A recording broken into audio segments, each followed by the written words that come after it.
បាទបងប្អូនទាំងអស់ជាទីមេត្រីបាទអញ្ចឹងបាទយើងមានឃើញចងនំកឆ្កែតិចតោកនេះគឺដើម្បីការពារកុំឲ្យវារត់ដេញ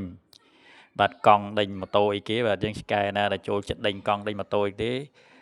គេហ្នឹងយើងចងបតោកជាមែកឈើឬក៏ជារបស់អីអញ្ចឹងទៅឲ្យវារត់អត់រួចទេវាតាក់ជើងវានោះអញ្ចឹងដើម្បីជៀសវាងវាបកកគ្រោះថ្នាក់អីផ្សេងដល់អ្នកធ្វើដំណើរអីអញ្ចឹងយើងសាកអញ្ចឹងមើល